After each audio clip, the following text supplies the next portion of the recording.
On croyait les tensions terminées. Mais l'apaisement total n'est pas encore pour aujourd'hui. Dans son livre, Laetitia H., au cœur du clan Hallyday, l'ancienne agente artistique de la veuve de Johnny dresse un portrait contrasté de la mère de Jade et Joy.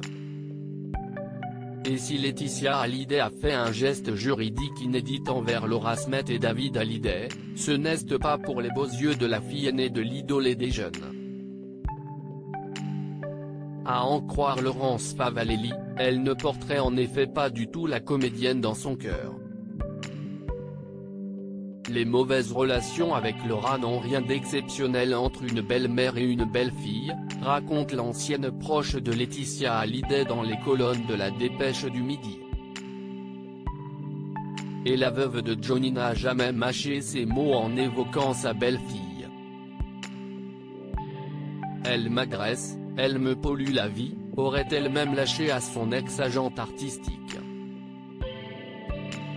Dans les derniers mois de la vie du taulier, Laurence Favalelli se souvient d'une phrase cruelle prononcée par Laetitia Hallyday: « Ils ont raison d'être inquiets, ils n'auront rien ». À l'époque elle ne le savait pas encore, mais c'était bien là les prémices de la bataille autour de l'héritage de Johnny Hallyday. Je ne comprenais même pas ce qu'elle voulait dire. Je voyais bien que Laetitia était en rivalité avec Laura, j'entendais ses piques contre elle, j'ai vu Laura et David repartir de Marne la coquette sans pouvoir voir leur père avant sa mort, mais je n'aurais jamais imaginé un truc pareil, a expliqué Laurence Favalelli aux Parisiens. Une mise en scène savamment orchestrée ? Dans son ouvrage, elle dresse aussi un portrait au vitriol de Laetitia Hallyday. Et notamment de son obsession pour l'image parfaite qu'elle renvoie. Laetitia avait toutes les clés pour réussir, malheureusement, elle s'est perdue dans l'image, dans Instagram, râle-t-elle. Mais j'espère pour elle que tout n'est pas perdu.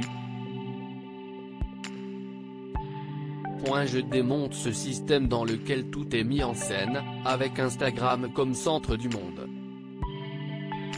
Sur Instagram, mais aussi dans la vraie vie. Preuve, l'hommage populaire à Johnny Hallyday organisé à la Madeleine en décembre 2017.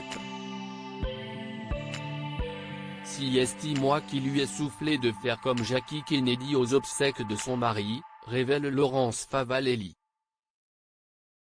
Dans le cortège de la Madeleine, elle voulait être dans la voiture avec sa grand-mère et une amie. Je lui ai dit qu'il fallait qu'elle reste seule avec ses filles, parce que si est l'image qu'on retiendrait.